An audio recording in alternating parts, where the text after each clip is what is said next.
welcome back to my new vlog. So right now আমি আছি এখন লোকাল বাজার সার্ভিস সেন্টারে। আর গাইস এখানে এসে আমি আমার জিমেল আইডি এবং ইউটিউব পাসওয়ার্ড যেগুলো ছিল সেগুলো প্রোভাইড করলাম। আর এখানে এসে যেহেতু ওয়াইফাই ফ্রি আছে সেজন্য আমি এখানে একটা ভিডিও করছি মানে লাইভ ভিডিও বলা যায়। আর এখানে ভিডিওটা করে আমি আপলোড করবো কারণ এখানে ওয়াইফাই আছে। তো গাইস এখানে ভিডিও করার মেন একটা কারণ হলো সেটা হচ্ছে বিগত তোমরা এক সপ্তাহ থেকে বা এক সপ্তাহ বলতে গেলে মোটামুটি 8 থেকে 10 দিন বলতে পারো মানে নিয়মিত ভিডিও আসছে না। কেন তাই তো সেটা আমি বলে দিচ্ছি।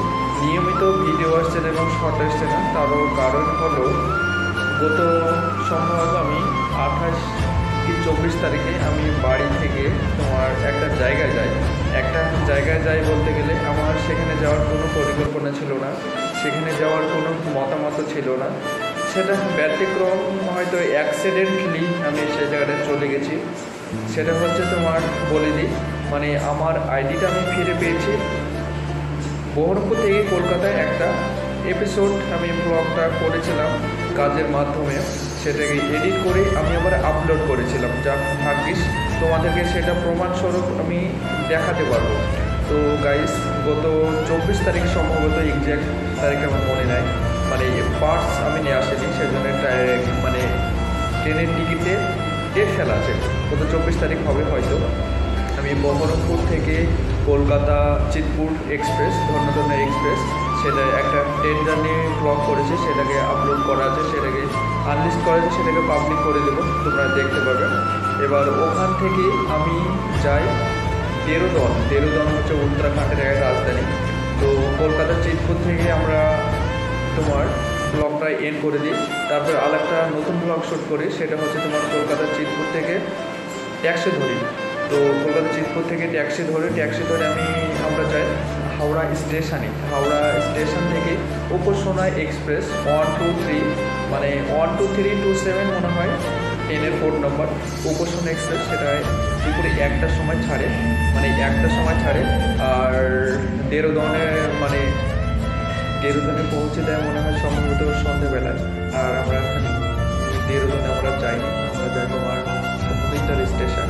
আর হরিদ্বার স্টেশন থেকে একটা ভ্লগ করেছিলাম, সেখান থেকে আমরা যাই তোমার সারা রাত্রি হরিদ্বার স্টেশন থেকে আমরা যাই ঋষিকেশে আমরা তোমার বিকেলবেলা পৌঁছে তোমার সারা রাত বাস স্ট্যান্ডে আমরা বসে থেকে সেখানে সারা রাত্রি থাকি। আমরা 5 জন ছিলাম। সেটা কেন গিয়েছিলাম তোমাদেরকে বললাম, সেটা হচ্ছে আমার একটা চাচাতো ভাই, ও একটা নতুন একটা সাইড পাই মানে ব্যতিক্রম, সেটা সাইড পাই বলে ও গিয়েছিল সেখানে কাজ করা, খুবই ডিজিটাল ব্যাপার।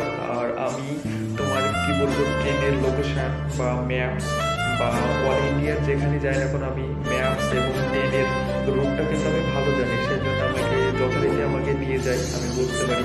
কারণ এর আগেও হয়েছে আমি যেতে চাই না তবু আমায় নিয়ে গেছিলো, কারণ আমি বাড়িতে আছি, বিন্দাস ভিলেজ লাইফ কাটাচ্ছি। আমি 5 ওয়াক্ত নামাজ পড়ি, বাড়িতে সংসারের কাজকাম করি, পরিবারে থাকি এবং তোমাদেরকে ভিডিও করি। তোমার দিন ভালো যাচ্ছিলো, তবুও আমার অ্যাক্সিডেন্ট হবে, তো আমি তবু চলে গেলাম। তো গাইস ওই 5 জন আমরা ছিলাম তোমার ওই ঋষিকেশ বাস স্ট্যান্ডে গিয়ে আমরা সারা রাত্রে ওখানে থাকার পর ওখানকার মস্তানেরা আমাদের সারা রাতে আমাদেরকে ঘোরাফেরা করে, ফোন চুরি করবে বা ব্যাগ চুরি করবে, টাকা পয়সা এমন একটা ব্যাপার। তো রাত্রে 12টা 1-2টার সময় আমাদেরকে অ্যাটাক করতে আসে। তো আমাদের গ্রুপের একজন ওর কাছে ছোট্ট করে একটা কাঁচের মতন থাকে, চাকুর মতন থাকে। তো ও বলে যে তোরা যদি আমাদেরকে বেশি ঝামেলা করিস তো তোদেরকে পেটে চাকু ঢুকে দেবো, এমন একটা বলার পর আমি পুরো মতো বাকি ওরা যদি আমাদের অ্যাটাক না করে। তারপরে ওরা চলে যাওয়ার পর আমরা সারা রাত্রে ওই বাস স্ট্যান্ডে কাটানোর পর আমরা বাস ধরে প্রাইভেট ট্রাভেলার, যেটা ফোর্স কোম্পানির যে ট্রাভেলার বাসগুলো আছে সেই বাসগুলো করে আমরা ঋষিকেশ থেকে ঘাটশালি যাই। মানে ঋষিকেশ থেকে ঘাটশালি প্রায় 300 থেকে 350 কিলোমিটার রাস্তা। এবার ওখানে যাওয়ার পর এত একটা মানে বলবো ডেঞ্জারাস একটা জায়গা, মানে পাহাড়ি এলাকার এত বরফ আর এত ঠান্ডা। সেখানে যাওয়ার পর আমরা ওখানে 3 দিন মতন থাকি, 4 দিন মতন ওখানে আমাদের থাকা পুরো হারাম। মানে গিয়ে গোসল স্নান করতে পারিনি, গিয়ে যে হাত মুখ ধোবো সেটা আমরা করতে পারিনি, এত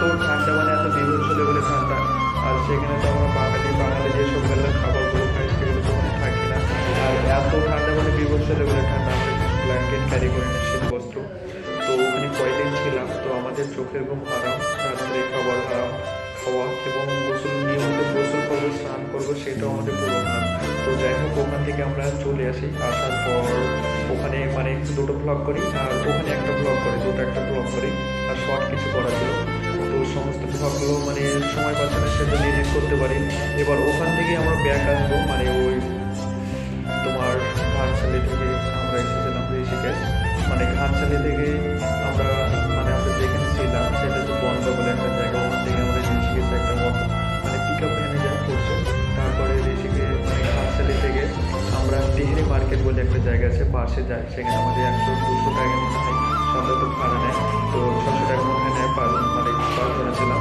তো তেহরি থেকে আবার দীঘা বলে একটা জায়গা, ওখানে আবার একটা বাস ধরি। ওখান থেকে আবার আরেকটা বাস ধরার পর, 2-3টে বাস ধরার পর সেটা একটা নাম বলে যে তোমরা বুঝতে পারবে, THDC প্রাইভেট লিমিটেড বলে তোমরা ইউটিউবে সার্চ করবে, THDC প্রাইভেট লিমিটেড তোমরা একটা সার্চ করবে। তো ওখানে CRPF, BSF, ইন্ডিয়ান আর্মি ওরা খুবই চেকিং পোস্ট হয়। তবুও আমি কিন্তু রিস্ক নিয়ে অনেক ভিডিও করেছি, কারণ আমি এই প্রথম আমি বাইরে আউট ব্লগ করতে যাচ্ছি, আউটডোর জার্নি ব্লগ করতে। সেই জন্য তোমাদেরকে গাইস কি বলবো, এত মেহনত করে ব্লগ ভিডিওগুলো শ্যুট করি, মানে ওখানে 3-4টে ব্লগ শ্যুট করি। তারপর আমরা ঋষিকেশে আসি। তো কী বলবো, এত বড় বড় পাহাড়, সেখান থেকে তোমার বিমান, মানে এয়ারপোর্ট এবং রেল স্টেশন এবং ঋষিকেশ বাস স্ট্যান্ড তোমরা সার্চ করে দেখতে পাবে। সেগুলো আমি ব্লগ শ্যুট করি এবং বৃষ্টি পড়ছিল সেসব মুহূর্তগুলো, মেঘ কুয়াশা সমস্ত ভিডিও ব্লগ শ্যুট করি। তো ওখান থেকে আমরা আসি তোমার বিকেলবেলায় আসার পর আমরা মানে ঋষিকেশ বাস স্ট্যান্ডে আসি। ঋষিকেশ বাস স্ট্যান্ড থেকে সন্ধ্যেবেলা পৌঁছাই, তো 5টা-6টার সময়। এবার ঋষিকেশ থেকে ওখানে পিক আপ ধরি, সেদিন বা হালকা বৃষ্টি পড়ছিল। পিক আপ ভ্যান করে আমরা হরিদ্বার রেল স্টেশনে আসি। তো হরিদ্বার রেল স্টেশনে এসে আমরা টিকিট কেটে ওখানে ব্লগ একটা এন্ড করে দিই। আবার হরিদ্বার থেকে টিকিট কেটে একটা ব্লগ শ্যুট করি।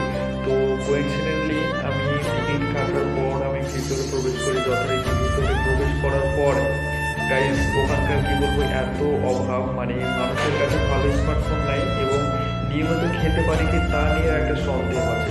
কী হেনা তেনা খায়, আর ওগুলো তো আমাদের দেশে পসিবল, আমাদের রাজ্যের সব জিনিস খাবে না। তো জায়গাগুলোও বেশ ভালো না, কারণ খুবই একটা বাজে একটা জায়গা। কারণ ওখানে হরিদ্বার স্টেশন বা হিন্দু ধর্মের তীর্থস্থান বলে জায়গাটা মানুষ ঘুরতে যায়, কিন্তু যাক তবুও কিন্তু ভাই সেফটি। এবার হরিদ্বার স্টেশনে এসে মানে আমি যথারীতি ট্রেনে উঠবো, সেই মুহূর্তে আমার শারীরিক একটু মানে প্রবলেম কিছুই না, মানে একটু মাথা ঘোরা ভাব করে। তবুও মানে ট্রেনে উঠছি, আর আমি একটা মানে কটন প্যান্ট পরি, জিন্সের একটা প্যান্ট পরি। তো আমার বড় ফোন, সেই ফোনটা আমি ভিডিও করি। হ্যাঁ, এটা আমরা ভিডিও করতে হবে, কারণ যথারীতি তো মোবাইলে সব কিছু ভিডিও করা, ATM card, bus stand, ATM office, bus stand, restaurant, হ্যানা ত্যানা ইত্যাদি সবই তো লখনৌ ট্রেন ঢুকছে, কখন ছাড়ছে, কারণ মোবাইল তো বের করতেই হবে। হ্যাঁ, তো মোবাইলটা যথারীতি বের করি, পকেটে পড়ি। পরে পর যখন আমি ট্রেনে উঠবো তখন এতটা ভিড় ছিল, আমার পকেট থেকে আমার ফোনটা গ্যাস চুরি হয়ে যায়। পকেট থেকে যখন ফোনটা চুরি হয়ে যায়, আমি বুঝতে পারি যে আমার পকেট থেকে আমি ছিনতাইকারীরা আমার ফোনটা চুরি করে নিচ্ছে। তখন আমি কত মানুষের সামনে গেছিলাম, কাকে সন্দেহ করবো, কাকে ধরবো, আমি কিছু করতে পারিনি। তারপরে আমাদের ট্রেন ছেড়ে দেয় এবং কাকে কী বলবো। আমাদের সাথে যারা ছিল তাদেরকে বললাম, তারা আমাকে বললো না, বাড়ি গিয়ে করতে হবে। আর মানে ওই সময়টা আমি কি, আমি তো পুরো আমার হাত পা ঝিমঝিম হয়ে গেছে, মাথা ঘুরছে, খাওয়া দাওয়া ঠিক নাই, আমি তো পুরো ওখানে দাঁতি লেগে গেছিলো। আমি সেন্সলেস হয়ে গেছিলাম, কারণ আমার ফোন, আমার সমস্ত কিছু ডকুমেন্ট, আমার এতদিন একটা চ্যানেল, আবার কয়েকটা ব্লগ শ্যুট করা, আমি তো পুরো ওখানে সেন্সলেস মাথা ঘুরে পড়ে যায়। তো তারপরে আমাকে ডাকে, মানে যতটা সময় আমি সেন্সলেসে পড়ে থাকি, মানে 2 মিনিট হবে, তখন আমি আমার মনের ভিতরে স্মরণ আসছে যে না, আমি বাড়িতে আছি, আমার ফোন ঠিক আছে, আমার পরিবার ঠিক আছে, আমি ঠিক আছি। আবার ওই মুহূর্তে মনে হয় আমি কি এত ঘুমাচ্ছি, আমি কি এত টায়ার্ডনেস, এমন কেন হচ্ছে। ওই মুহূর্তে 2 মিনিটের কথা আমি উপলব্ধ করছি এবং মনে হচ্ছে আমার ঘুম আসছে, তার জন্য আমি একটু ঘুমিয়ে যাচ্ছি। তারপর আমি যাওয়ার মনে হচ্ছে, জানো ওই মুহূর্তে মনে হচ্ছে আমি কি মরে যাচ্ছি, আমি কি অবস্থা আছে, এরকম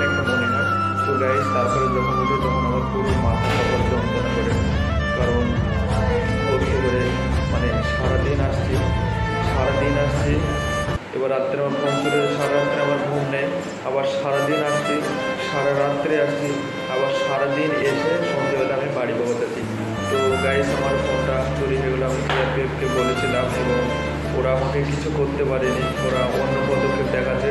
এবং আমি বহরমপুরে কোর্টে এসে ওদেরকে বললাম, ওরাও একটু আমার জেডি নিতে চাইলো না। এবং আমাদের বহরমপুরের যে মেন পুলিশ স্টেশন, ওখানে আমি বলেছিলাম, ওরা আমার নিতে চাইলো না। মানে লোকাল থানা যেতে হতো, লোকাল থানায় গত পরশু দিনকে আমি জিডি করেছি। মানে আমার মোবাইলের যেটা বিল ছিল সেটাকে একটা জিডি করে ইএমআই নাম্বার দিয়ে জিডি করেছি এবং দুটো সিমের নামে জিডি করেছি। দুটো সিম আমি অলরেডি যথারীতি আমি তুলে নিয়েছি। একটা ভিআই ছিল এবং একটা জিও ছিল। তো সিম দুটো তুলে নিয়েছি। এদিকে পুরো দুদিন আমি টেনশন আছে, খাওয়া দাওয়া তো ঠিক নাই, কারণ তবুও ঠিক আছে। তবুও মানে কী বলবো, এতদিনকে ভালোবাসে, এতদিন আগে সব কিছু আমার ডকুমেন্ট, ইউজার আইডি, পাসওয়ার্ড, আমার অনেক ছবি, অনেক স্মৃতি ছিল ফোনে, তো হারিয়ে গেলো। গাইস জীবনে থাকতে হলে অনেক কিছু ধাক্কা লাগবে, তবুও ঠিক আছে তোমাদের আশীর্বাদে। আর এখানে এসে আমি ওয়াইফাই অনেক ট্রাই করে আমার ইউজার আইডি আমি ফিরে পেলাম সে অর্থে। আর এখানে ওয়াইফাই ছিল, সে অর্থে আমি ব্লগ বলতে নয়, আমি আমার চ্যানেলে আমি লাইভ ভিডিও করলাম, কারণ এগুলো তোমাদেরকে আমার বলার দরকার ছিল। মানে বললাম বলে আমি একটু হালকা আছে, ওখানে এতটাই খারাপ ছিল। আমি যখন আমার ছোটো বোনকে আমি যখন ফোন করি তখন মনে হলো না আমি ঠিক আছি, তারপরে আমি এতটাই ভেঙে পড়েছিলাম। আমার গাইস এইসব কথাগুলো আমার বুকের ভিতরে ছিল, এই কথাগুলো আমি তোমাদের সামনে আমি প্রকাশ করে আমি একটু শান্তি উপলব্ধি করছি। গাইস তোমাদের ভালোবাসা না হলে আমি চলতে পারবো না। গাইস তোমরা আমাকে একটু সাপোর্ট করো, একটু ভালোবাসা দাও, আমার চ্যানেলে একটু সাবস্ক্রাইব করো, একটু ভিডিও দেখো। গাইস আমার এখন 812 জনের মতন সাবস্ক্রাইবার আছে, মানে 1K খুব তাড়াতাড়ি গাইস তোমরা করে দাও। 188টা মতন সাবস্ক্রাইব লাগবে, প্লিজ একটু আমার ভালোবাসা দাও, 1K করে দাও। আর একটু আমার নিয়মিত ভিডিওগুলো দেখো। আমি চাইছি আমি একটু ভালো কোয়ালিটির কন্টেন্ট বানাবো, কারণ মধ্যবিত্ত ঘরে গাইস কোথাও যদি একটু ট্যুর করতে যাই মিনিমাম না হলে 200-500 টাকা খরচ হবে। এমন একটা পর্যায়ে চলে গেছি, টাকা পয়সা নাই, সেজন্য ব্লগ ভিডিও শ্যুট করতে পারছি না, আবার ওয়াইফাই নাই। তো গাইস তোমরা একটু ভালোবাসা দাও, একটু সাবস্ক্রাইব করো, চ্যানেলটা 1K করি, মনিটাইজ করে দিই, তখন কিছু একটা সামথিং টাকা ঢুকবে, তখন থেকে আমার আর কোনো অসুবিধা নেই। তখন তো আমি প্রত্যেক দিন তোমাদেরকে ব্লগ, আমি ডেলি লাইভ ব্লগ শ্যুট করেছি, আমি প্রত্যেক দিন আরও তোমাদেরকে সপ্তাহে 2টো হলো 3টে হলো আমি এক্সটার্নাল ভিডিও আমি তোমাদেরকে দেবো, একটু সাপোর্ট করো। আর আরেকটা কথা বলি, তোমরা যেখানে যাও না কেন সাবধানে থাকো, আর নিজের প্রতি যত্ন নেও এবং সমস্ত কিছু শরীরের অঙ্গ প্রত্যন্ত তোমরা সেফটি রাখো। তোমরা যখন কোথাও যাচ্ছ, ট্রেনে উঠছো, বাসে উঠছো, তোমাদের ব্যাগ তোমরা সেফটি রাখবে, তোমাদের ফোন সেফটি রাখবে, তোমাদের ওয়ালেট তোমরা সেফটি রাখবা নিজের। যখন একটা মানে আমরা তো কি সাধারণ ঘরের ছেলে, আমরা তো সাধারণ ঘরে ট্রেন জার্নি করবো। এবার যখনই আমরা সাধারণ ঘরে ট্রেন জার্নি করবো, আমরা তো রিজার্ভেশন আমরা তো উঠতে পারবো না। হ্যাঁ একদম।